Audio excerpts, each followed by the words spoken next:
والله يدعو إلى دار السلام ويهدي من يشاء إلى صراط مستقيم. Bismillah, alhamdulillah, you're watching the Beauties of Islam, and I'm Yusuf Estes, and today we've got a special program for you talking about the beauties of Islam. In the past, we've discussed the Quran, the teachings of Muhammad, and the preservation of the teachings of the scholars of Islam. Now what I'd like to do is talk about some of the history of the universities and the great centers of learning that came about and how they were also preserved. You might be surprised to learn that one of the oldest universities for Islam in the world is in a place called Cairo, Egypt. It was founded more than 1,000 years ago during the Fatimid time, and in that very university was the first ever to have a woman as the rector. She was the dean of the whole entire university, a woman, teacher, scholar of Islam. Amazing? There's a lot of amazing and beautiful things in Islam. This university is even open today, and if anybody would like to go to that university, they can put their children in there from first grade, primary school, and take them all the way through high school, and they will memorize the entire Quran and learn so many of the hadiths and have the Arabic language. Then they can continue their studies and go on to learn more and learn about the Quran. How does it come, and how are the verses in context, and how do we understand these things? Along with the hadiths and teachings of Muhammad. Something called fiqh is also explained and taught there in that school, in that university. And fiqh is something like maybe in English, schools of jurisprudence. When I visited Al-Azhar, I was shown a place where they used to have all four schools represented outside. It was really cool. They would sit outside, and they had their places where they would sit, and their teachers would teach them. And they were all within just a hand reach of each other. If they would like to go over and share any information back and forth, it was very easy for them to do so. Of course, now with air conditioning, you wouldn't want to sit out inside and do that anymore. But back then, you see, that was really something. This teaching is continued on along with the teaching of what's called the Sirah, or the biography of the Prophet Muhammad, peace and blessings be upon him. Talking about his life from the time he was born, the time that revelation came to him, his contact with non-Muslims and their relationships, his migration to Medina, then the development of the full Islam as it comes, the companions and their stories, and then up to his death. Peace and blessing be upon him. This is all called Sirah, or the biography of the Prophet, peace be upon him. There are other things like, for instance, how to pronounce the words from the Quran called tajweed, carefully being able to say it exactly as Prophet Muhammad, peace be upon him, said it, and as he approved of the pronunciations of his various companions. There are some different pronunciations that he permitted on certain words, and even this is known and taught at this great university called Al-Azhar. I had the good fortune to also visit another university while I was visiting in Maghreb, or Morocco, and while I was there, they took me to a place called Fes. And when I saw the way that they had preserved this whole community, the whole setting there was as though I was on a movie set. When I went in through the walls and saw how they had everything there, they even still had camels and donkeys and people selling in the streets, the little awnings that come out, the people even dressed in their traditional dress. It was an amazing sight, and I was very taken with that. Then I got to go to the university that they have there, and this university is even older than Al-Azhar. And the books, the library that they have there, so fantastic to realize that they have been memorizing and teaching and memorizing and passing this on for so many generations. It was so amazing and beautiful. And all I could think about was, I wish I had more time. I would love to enroll and go to this university. It would just be great. I did have a chance to visit with the scholars and teachers there. I found them to be very knowledgeable, impressive, humble, and lovely in their way of delivering and talking, you know. There are other places that you can find that they've been teaching Islam consistently and steadily in Mauritania, in Yemen, in Saudi Arabia, of course, Medina and Mecca, in Kuwait. An amazing place, too, is to consider the teachings that they have going on now, even now in Europe, in Turkey. Because you see, Turkey's been a part of the Islamic empire for centuries upon centuries upon centuries. Maybe since the 1400s.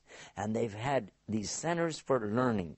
And again, I emphasize that the teaching and the preservation has always been exactly the same. That it's, first of all, mouth to ear, so that you know what you're saying from memory. The Quran is memorized in the Arabic language, the classical Arabic language, and then the teachings of Muhammad, called hadith, are also memorized the same way. Now, you might be surprised to find that some of the characters are written differently when you write it down, but they're pronounced exactly the same. This is true if you compare, for instance, if you go to Maghreb, Morocco, and compare it to what you find in Saudi Arabia, or even in Egypt. Because, for instance, the letter called Fa has one dot over the top of it. But in Maghreb, in the Quran, they use the one dot on top to be the letter Qaf. And when they want Fa, they put the dot below it. You might say, aha, there's a discrepancy. Oh, I heard that maybe somebody said there could be different Qurans. All right. That's why we want to bring this subject up. Did you know that there's something about this that a lot of Muslims don't even know? And we're going to talk to you about it as soon as we come back from the break. So don't go away. You're going to want to hear about the different writings of the Quran. Be right back after this, inshallah. Islam is keeping up the pace. Islam is for every race. Brothers and sisters, to increase your iman. خيركم من تعلم القرآن وعلمه ورتل القرآن ترتيلا. Learning how to recite the Quran properly, learning the meaning of what we recite, concluding the ahkam from the verses which we recite, trying to implement what we learn in our daily life. We'll listen to the participants and the guests. We'll take your phone calls. We're going to recite live. We'll listen to your recitation and we'll correct it according to the rules and regulations which we'll state in each episode. Now, your dream will come true.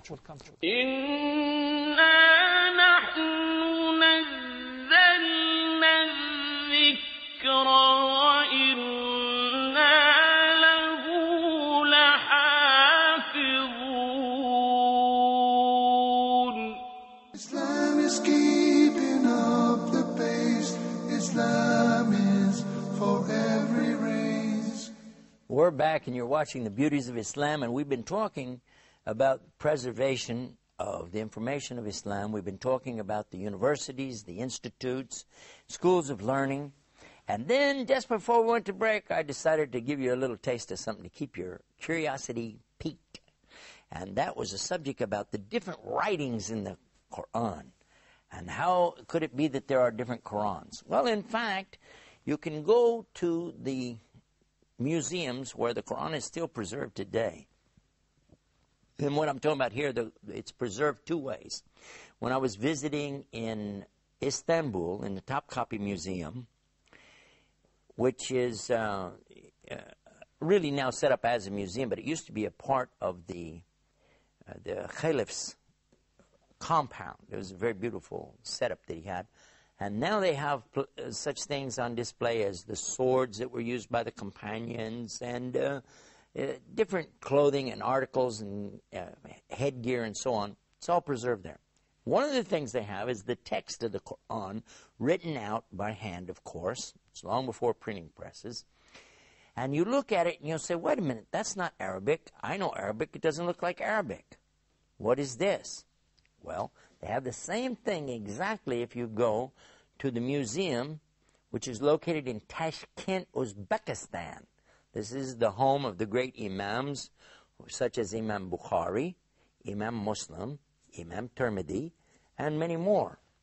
Now, in that place, you will find the Quran written there and on exhibition. But you're going to say the same thing. This doesn't look like Arabic.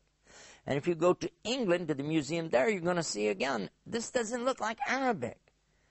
The reason is because at the time of the revelation of the Quran, none of the Arabs used any tashkil marks, and it was assumed that if you could read and write in Arabic, you knew how the structure of the sentences and words were, that you would be able to pronounce it. You see, there are no vowels in Arabic. This is also true of the Hebrew language of the Bible. There are no vowels. These were added much later, what's called vowel markings. And then you substitute different consonants to represent vowels. Kind of like in English, the word try, T-R-Y, the vowel is the consonant Y. And so in the same way in Arabic, you would find the ya sound used to pronounce the sound of A, like the word bait has that ya used to represent the vowel. But for those who are not familiar with the structure of language, they wouldn't be able to do that. They might pronounce it wrong. And this is not acceptable for Quran. It might be for hadith and teachings of, just Arabic itself and talking about stories. But when we're going to talk about the Quran, it has to be exact. So how can we do that? How we preserve it? Well, what they did, they used marks. They put these dots so that if you saw a round circle, you could quickly tell the difference without knowing the size of the circle, how it compares to another circle with a bigger tail on it, and so on. They would just put one dot above, which was the sound of fa, like in fan, or two dots for the sound of cough, like in QU that we use in English. We don't have it in Arabic in English. But each one of these, like a dot below the line, would be a ba, like in bait. A dot above would be noon, the sound of N. And then two dots, ta. All of this was added. It was not in the Quran in the time of the companions because they didn't have it in the language yet. It wasn't there. It came in the next generation. So in the 7th century is about the time that the Muslims began to add what's called the tashkil, the harakat, to these letters. Now, it was after that the Jewish Maseratis began to add their tashkil to their text, and that's why it's called the Maserati text. Prior to that time, they also had none of these markings. Another thing that they did was to put something over and below the letters so you knew to pronounce it with the sound of A and E and U. Otherwise, again, I'll repeat to you, there are no vowels in the Arabic language. So this is how they made it for the non-Arabs, made it easy for them to begin to correctly pronounce and teach and memorize the Quran. That's why you find these differences. However, when you hear the Quran recited, you'll agree, as many millions have over the centuries, there really is no difference. Whether I hear it recited in Al-Azhar University in Cairo, or if I hear it in Fes in Morocco, or if I hear it recited in Istanbul in Turkey, or if it's recited in Malaysia or Indonesia, Pakistan, India, or even in a place called Texas, where I'm from, you'll find it still starts with a ba in Bismillahir Rahmanir Rahim, and it ends with the scene at the very end of the Quran, Minal Jannati wan Nas. All of this is preserved exactly, letter for letter, word for word. And it's because of the efforts of these great and wonderful teachers of Islam and their universities and institutions that have been going on century upon century. Today we have these places of learning, madrasas and the mosques or masajid around the world, and also these Jamia or universities. All of them are there for anyone to go and learn. And by the way, you don't have to be a Muslim to learn about Islam. You're most welcome to come explore and enjoy the beauties of Islam. Remember to visit our website, beautiesofislam.com. Until next time, peace. Salaam alaikum. Islam is peace. Islam.